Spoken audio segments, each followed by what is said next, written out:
Le dessin est évidemment sa passion, un art qu'il aime transmettre. L'enseignement représente d'ailleurs une bonne partie de son activité. Fin février, il a commencé à enseigner les bases du dessin à 7 détenus de la prison de Verviers. Ce stage aura duré 5 séances. L'initiative en revient à une association d'aide sociale, le service d'aide aux justiciables. Et si elle peut choquer, elle peut également apporter beaucoup à ces détenus. C'est une manière d'évasion. Une évasion par l'imaginaire, à mon sens, c'est très important. C'est une chose auquel on pense trop peu. C'est une façon générale.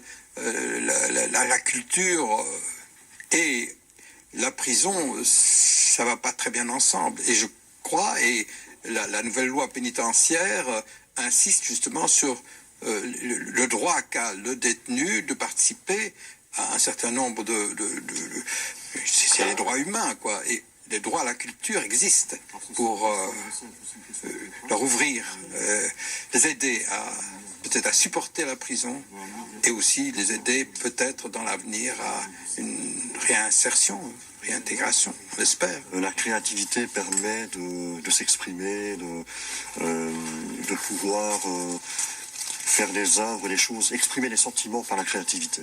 Voilà, c'est pouvoir. Moi, je leur apprends vraiment les bases du dessin. Comment faire un personnage, un objet, un paysage. Et puis c'est à eux à essayer d'imaginer ce qu'ils pourraient faire avec ces bases, les techniques que je leur apprends, et d'exprimer vraiment leurs sentiments, leur impression sur les choses de tous les jours, la vie de tous les jours. Ce stage de dessin n'est pas la seule initiative du service d'aide aux justiciables et manifestement ce type de stage tend à se multiplier au sein des établissements pénitentiaires. L'activité est proposée aux détenus qui choisissent ou non d'y participer. Quoi qu'il en soit, elle reste difficile à mettre en place. Il faut avoir une certaine constance et souvent le prisonnier qui est dans sa cellule n'a pas envie de bouger. Il faut un mouvement. Il faudrait qu'on puisse encourager les gens.